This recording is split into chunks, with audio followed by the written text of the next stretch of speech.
Is Eagan, Minnesota a great place to live? The short answer is yeah. But we're going to go ahead and check it out here in a full video tour. We're going to check out commute, schools, outdoors, shopping. We're even going to talk about my pros and cons list here of living in Eagan, Minnesota.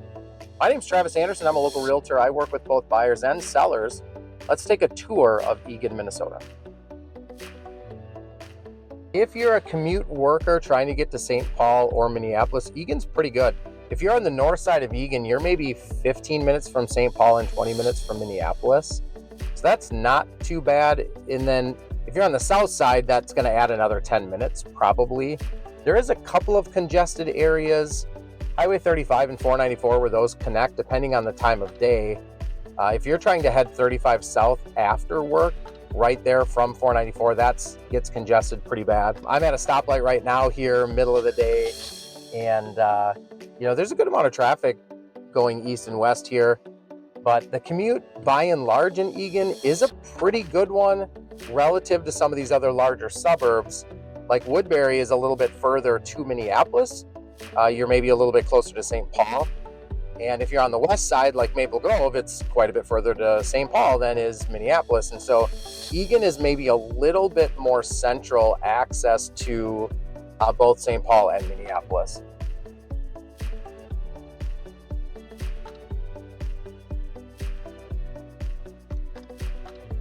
Let's head over to the schools. We're going to take a look at the high school here. It sort of feels like a large campus. It's so big, mostly because it is connected to the Eagan Middle School. There is another middle school on the western side of Eagan that also serves some of the 191 school district, and then that splits a little bit. There's really good elementary schools as well. We have had our kids in both Rosemont and Eagan schools. Really great system. Really liked the principals so far. There's always something that you might not like depending on, the teacher and the principal and the classroom and such, but by and large, Eagan has really good schools. Let's get a really good look at this high school campus, as well as the football field and baseball fields, and we'll take a good look here.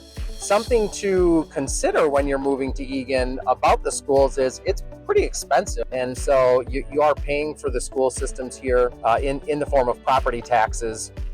And your sort of $500,000 home might have $6,000 in property taxes annually.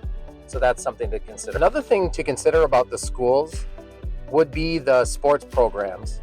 If you've got a child who is an awesome athlete, mega athlete, maybe top 10 to top 20 in their class, then yeah, you're going to want to go to a big school. Eagan would be an example of that. If you fall below that, let's say you're a really good athlete, but you're just not in the top 10 or top 20 in your class, you're going to get bumped. You're not going to get the same opportunities in volleyball, football, hockey, all of the big sports, soccer. It's pretty competitive. And so when you have a class of 600 or 700 students, it's going to be a little bit more competitive. And so for some of our athletes who might be really good, but they might not meet sort of the minimum standard as you get to that high school level. Whereas if you're in a smaller city, South St. Paul, West St. Paul, Inver Grove Heights, you might only have 150 to 250 graduates, and per class you're going to have a much better opportunity from a sports standpoint. There is some construction going on here at the school, Eagan High School. They're building a sport facility.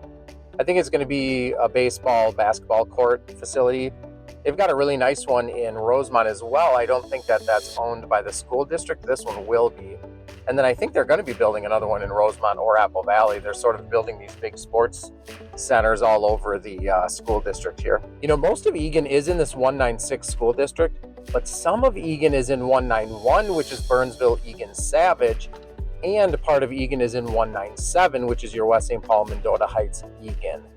And so depending on the neighborhood that you choose, you really want to make sure you are in the school district that you'd like to be in, because that will make a difference on just about everything from property taxes to where your kids go to school.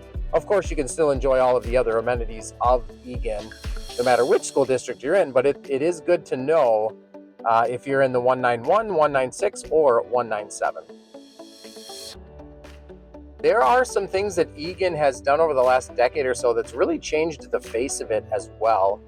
This Vikings training center and the shops and hotel around it are really upscale, and we're starting to see a lot more people who travel to the Twin Cities staying in this little pocket I'm going to show you. We've got the Eagan outlets on the west side of the Commute, and again, that's upscale shopping, which is pretty nice. And then Thomson Reuters shut down not that long ago, a really big publishing company, and that is being replaced with a data center right now. But those are just a few things that Eagan has seen the change of over the last decade, and it's really changed the face of it here. Any good video talking about Eagan, Minnesota is absolutely going to talk about the outdoor opportunities. There's bike paths, walking paths, tons of trails, lakes, but most notably is going to be Lebanon Hills, which is just a massive park. We're going to get a good look at that from the air as well as a drive-by. But, you know, living here, there's a path along Wilderness Run Road that will travel most of Eagan all of the way west into Burnsville to the river. It's got to be 7 to 10 miles long, maybe even longer. And training for any type of running event, that's where I would hop on and I would just roll. And, you know, essentially you could go 20 miles because you can go 10 miles one direction. But if you're training for like, you know, off-road type events, then Lebanon Hills is definitely where it's at. There's even some like archery spots here in Eagan, Minnesota, which is really cool. Tons of baseball fields, a couple of football fields. You know, people who live here, you're going to spend some time at Lebanon Hills. You're going to spend some time outdoors. So what are some things to do in Eagan, Minnesota? In the summer, there's a nice little water park called Cascade Bay. That's pretty good. Apple Valley, a neighboring city, has the Minnesota Zoo, which is a really great, kind of a recognized zoo, I think, across the country. That's a great thing to do here locally. Of course, you've got the outdoors that we already talked about. Lots of fishing piers. You can spend a lot of time by some lakes here locally. Eagan's also, depending on the event, you can go ahead and check out the Vikings training center, which is really great. We've been there for a couple of different training events that they've had for kids for football and baseball, and, you know, get to meet the athletes, watch Justin Jefferson catching passes like crazy. These are all fun, great things to do here in Eagan. And then again, you're just not that far from the rest of the cities. So really anything that you want to do in the cities, you can get there within maybe 15 to 20 minutes from Eagan. Get a good look at some of the real estate here in Eagan, Minnesota. You know, the median price is going to fall right around the Twin Cities average, around $400,000. And you can get a pretty nice 3-bedroom, 2-bathroom, 2-car garage home for that $400,000. There's not as much supply today as we're used to seeing. Just with the rise in interest rates, somebody who owns that $400,000 home is less likely to sell than they were a few years ago. But you also have a few entry-level neighborhoods. You've got some townhomes, not a lot. Eagan is predominantly single-family properties. And we do have some rambler communities, 1950s, 60s, and 70s built ramblers into the split entries. And those are going to be probably a little less than that $400,000. And then Eagan has a lot right from the high school on south, really built in the 1990s, 2000s, and 2010. And predominantly from a company called Thomson Reuters, which is no longer here. But a lot of people worked at that company and basically built Eagan into what it is today with these larger lots, more of a suburban feel. 4 bedrooms, 3 bathrooms, 3-car garages, nice big properties. And those ones you're looking at probably more like 500 to 700 depending on the community. So Eagan shopping is pretty good. It honestly could be a lot better. Communities like Apple Valley and Woodbury are gonna smoke Eagan as far as shopping goes.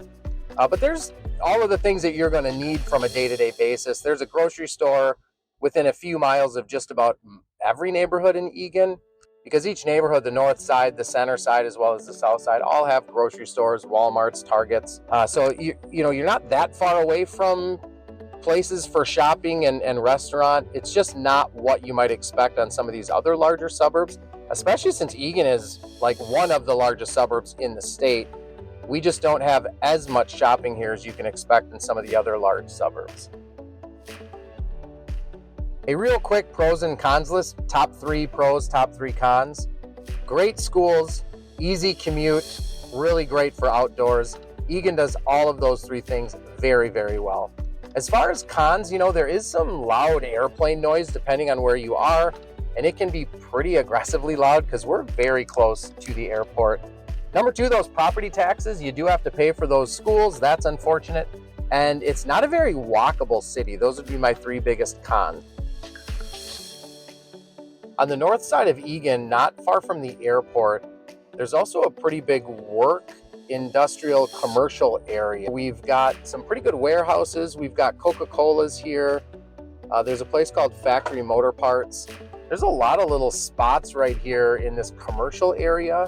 A lot of work opportunity in a place like Eagan. Again, being as large as it is from an area standpoint, we do have a lot of job opportunity as well. Now, is Eagan, Minnesota a red or blue city? We are a blue city. Our last representative was voted 55% positive votes there. 45% or so went to the Republicans. So, just like anywhere else in the country, it's probably fairly balanced. Flip a coin here, right? Almost 50% of the people are going to vote blue and another 50% are going to vote red. However, in this particular pocket of Minnesota, we're more like 55-45, so it's very close, but it does lean blue in Eagan, Minnesota. Is Eagan, Minnesota a safe place to live? By and large, the answer is yes. It's pretty low crime.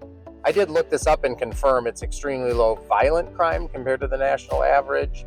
Something that I do hear about every now and again is just kids being kids, breaking into cars and doing stuff like that. I shouldn't say kids being kids, right? Kids should not be breaking into cars, mom and dad.